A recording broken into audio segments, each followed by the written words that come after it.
In the name of Allah, the most beneficent and the most merciful. Dear learners, Ambareen Khalid, your English teacher. Today we are going to do chapter 11 of an English novel, Goodbye Mr. Chips.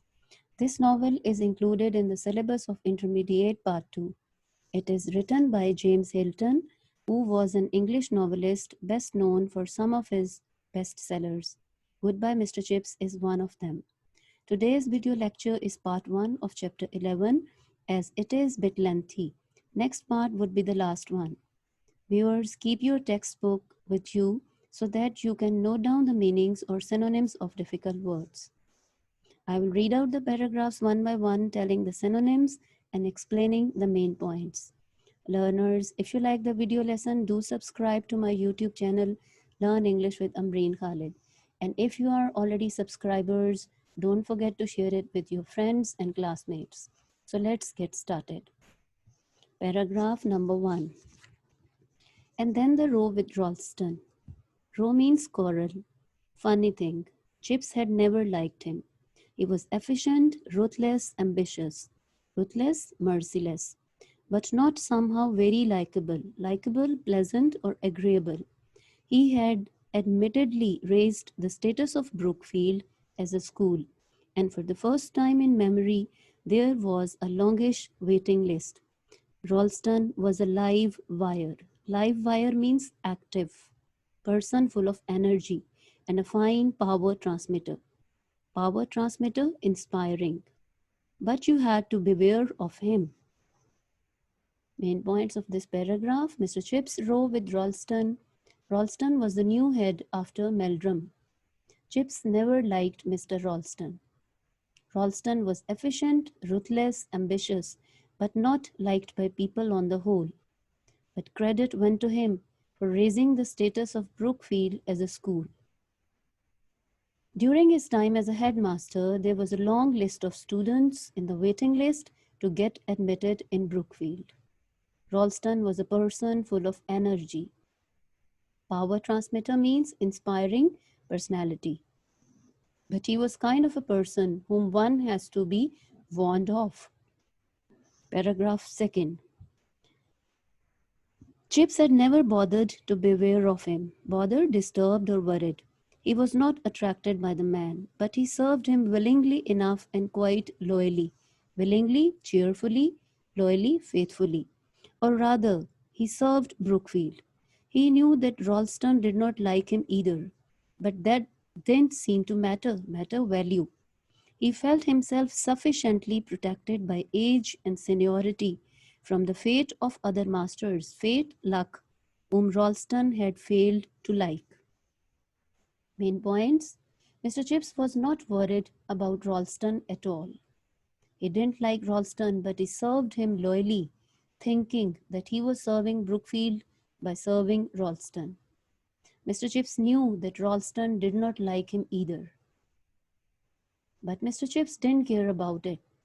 He was quite satisfied about his position in Brookfield because of his age, experience, and seniority, as compared to other teachers who were disliked by Ralston.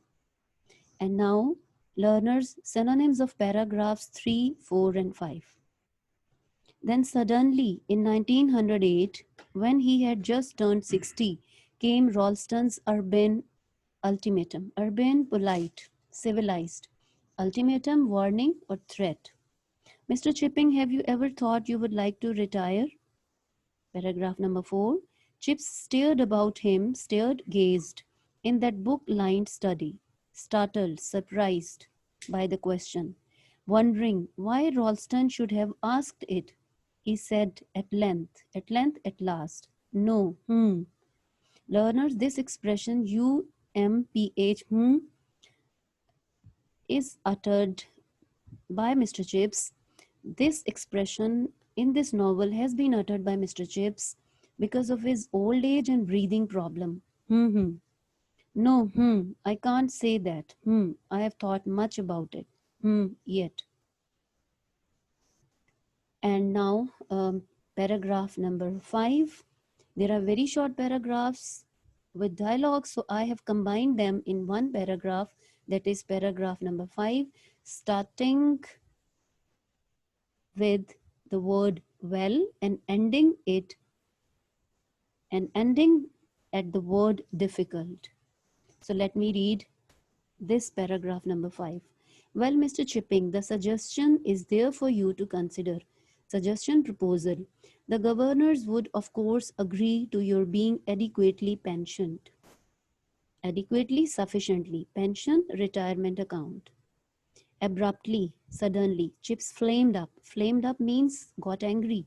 But, I don't want to retire. I don't, need to consider it. Nevertheless means even then or however. I suggest that you do. But, I don't see why I should. In that case, things are going to be a little difficult. Difficult? Why difficult? And now the main points of paragraphs number 3, 4, and 5. In 1908, a very important episode took place in Mr. Chips' life. Mr. Chips was 60 years old in 1908 as he was born in 1848. Ralston, in a civilized way, demanded resignation from Mr. Chips. While sitting in Ralston's study room, Mr. Chips got shocked at that demand. Mr. Chips never thought about his retirement, as Brookfield was an important part of his life. He replied Ralston that he had not thought about his retirement yet. Paragraph number 5. Ralston suggested Mr. Chips to consider his retirement. He told him that governors would give him a handsome pension. Suddenly, Mr. Chips got severely angry. Mr. Chips said that he didn't want to retire and he didn't want to think about it at all. Ralston insisted him to think about his retirement. Mr. Chips persisted that he would not retire, and Ralston told him that situation would be difficult for him then. Paragraph number 6. And then they set. Set means started to have a dispute. Ralston getting cooler and harder, Chips getting warmer and more passionate. Passionate, emotional. Till at last Ralston said icily, coldly, "Since you force me to use plain words, Mr. Chipping, you shall have them. For some time past, you haven't been pulling your weight here. Pulling your weight, working hard, or participating. Your methods of teaching are slack and old fashioned. Slack means lazy or sluggish. Your personal habits are slovenly, untidy, or unclean. And you ignore my instructions in a way which, in a younger man, I should regard as rank insubordination. Insubordination, disobedience. It won't do, Mr. Chipping, and you must attribute it to my forbearance, patience, that I have put up with it so long, put up with, tolerated. Now the main points of this paragraph, then serious row or quarrel started between them. Ralston was cooler and harder. Chips was getting angry and emotional. Finally, Ralston told him plainly and coldly why he should retire. Ralston put the following allegations on Mr. Chips, telling him harshly why he should get retired. He told that Mr. Chips was not actively participating in the school's activities. His methods of teaching were sluggish and old-fashioned. Mr. Chips' habits were unclean and untidy, and he ignored Ralston's instruction completely regarding different things. Ralston said that if some younger master had done these things, he would have taken it as disobedience to boss orders. Ralston told Mr. Chips that it was his patience that he was bearing Mr. Chips in spite of all these things. But now he should get retired. Paragraph number 7. But Chips began in sheer bewilderment, sheer utter bewilderment, puzzlement. And then he took up isolated words, isolated, lonely, one by one, out of that extraordinary indictment, blame or accusation. Slovenly, you said. Yes, look at the gown you are wearing. I happen to know that gown of yours is a subject of continual amusement amusement, fun throughout the school. Chips knew it too, but it had never seemed to him a very regrettable matter. Regrettable, grievous. He went on, and you also said, something about insubordination. So, learners, again, there are very short paragraphs with dialogues. So, I have combined them in one paragraph, that is paragraph number 7. And this paragraph number 7 starts from the word but and it ends at about insubordination. Main points: Mr. Chips was shocked. Then he replied to Ralston's allegations against him one by one. He asked Ralston about being unclean. Ralston pointed towards his gown, which was in rags, and a subject of fun throughout the school. Chips was aware of it, but he didn't give much importance to it. Chips asked about insubordination. Paragraph number 8. No, I didn't. I said that in a younger man, I should have regarded it as that. In your case, it's probably a mixture of slackness and obstinacy. Slackness, dullness. Obstinacy, stubbornness. I think I told you years ago that I wanted the new style used throughout the school. The other masters obeyed me. You prefer to stick to your old methods. Stick, cling. And the result is simply chaos, disorder, and inefficiency. Inefficiency, state of being inefficient. Main points. Ralston gave the example of Latin pronunciation which was being used by Mr. Chips in his class. He told Mr. Chips that he wanted new style of pronunciation to be used in the school. But Mr. Chips was adamant about his old pronunciation. Ralston said that he didn't call him an insubordinate employee. He said that if some younger master had done the same things, he would be taken as a disobedient man. He said that Mr. Chips was just lazy and stubborn kind of person who didn't listen to his boss. The other teachers adopted the new pronunciation, but Mr. Chips was stuck to his old methods.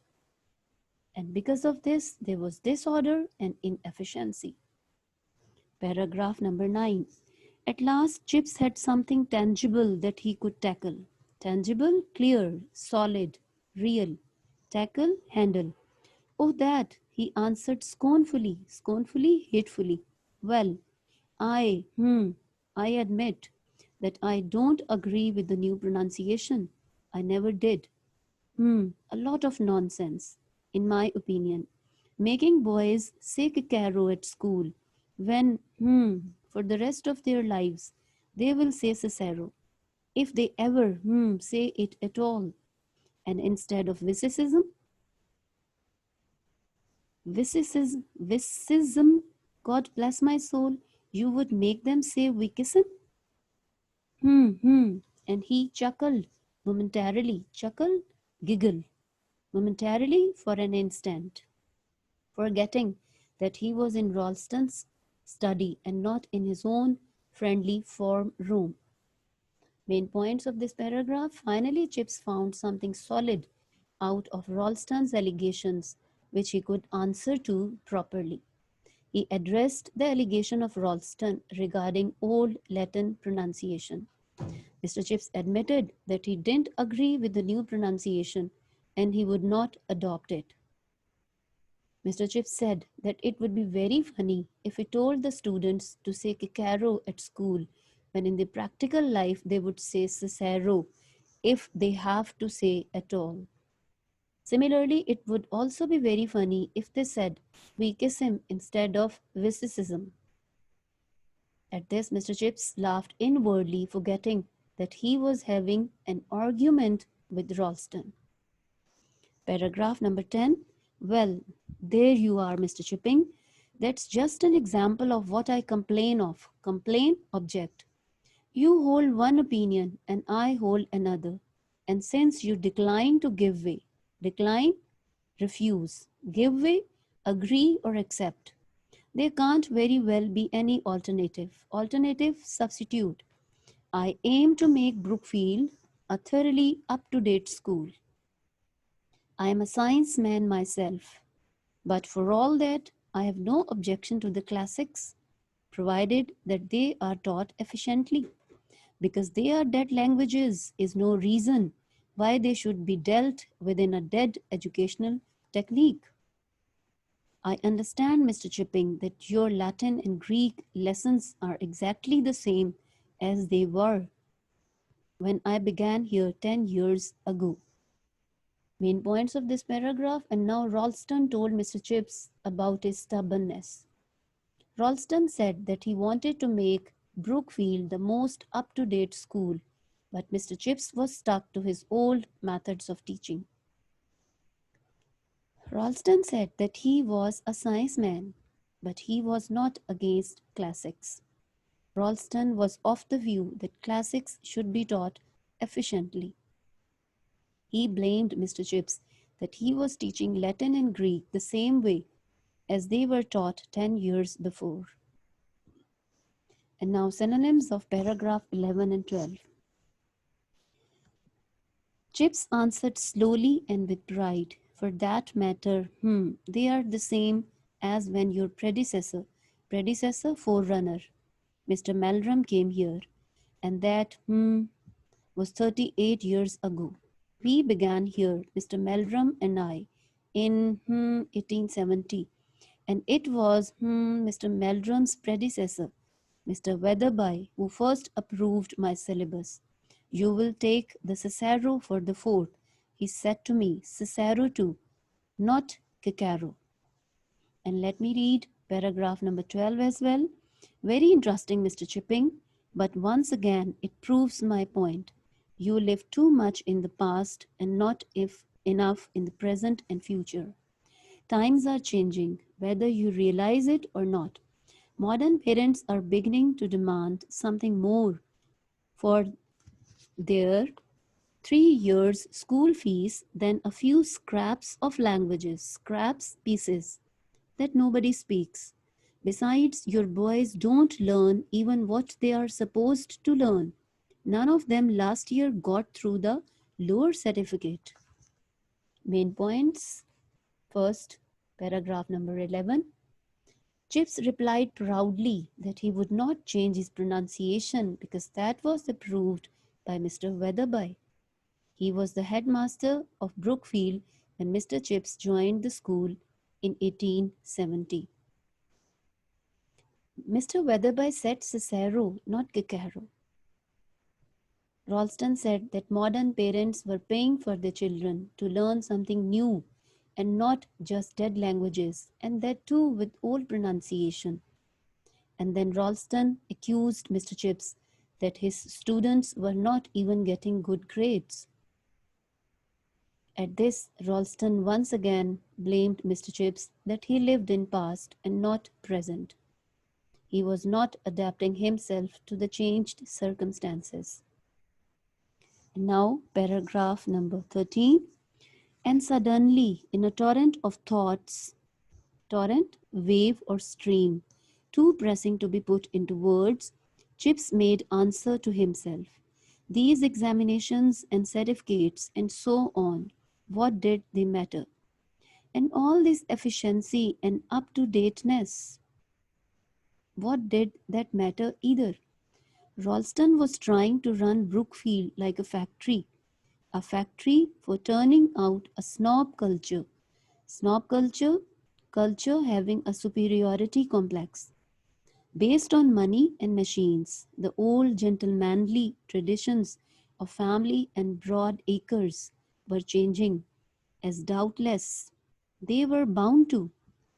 But instead of widening them to form a genuine means real, inclusive, broad or comprehensive, democracy of Duke and Dustman, Duke Lord, Dustman, a person having a low rank.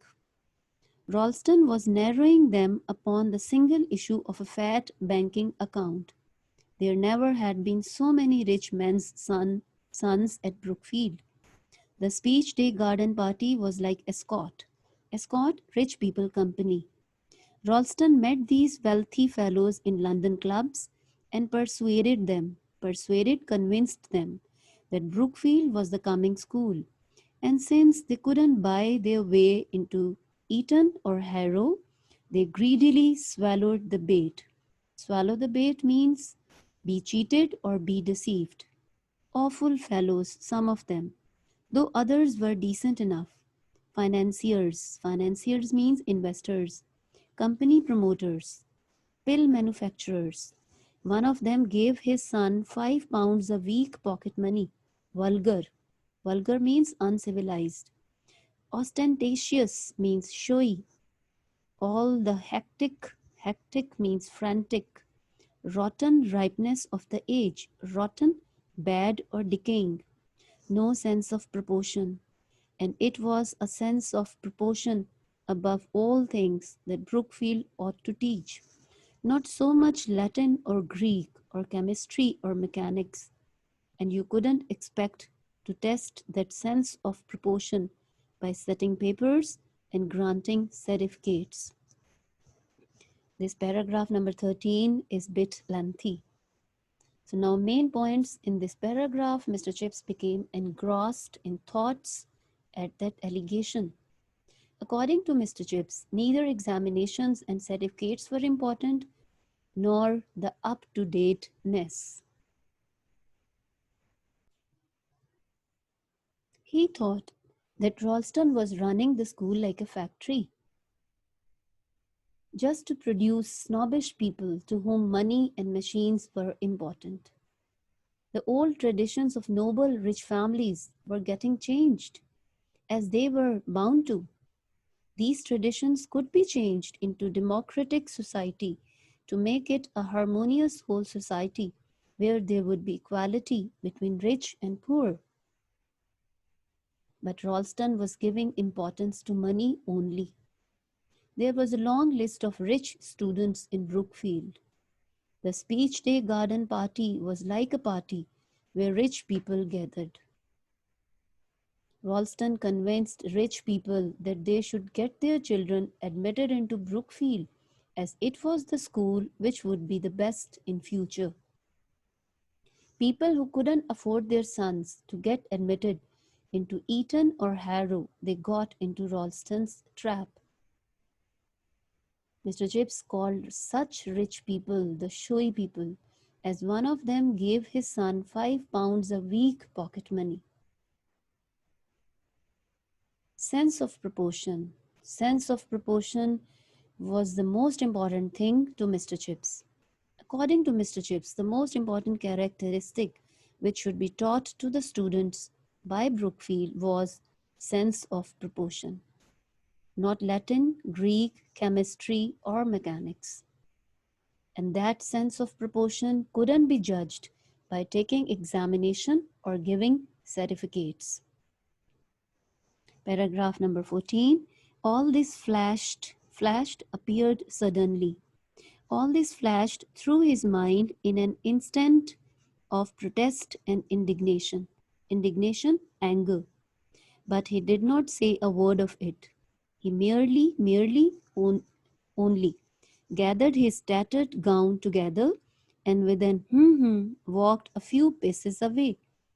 Tattered, torn, paces, steps. He had had enough of the argument. At the door he turned and said, I don't intend to resign. Intend means plan. And you can do what you like about it. And main points of this paragraph number 14. Mr. Chips just thought about all those things in Ralston's study room, but he didn't say a single word. He just moved a few steps and walked towards the door.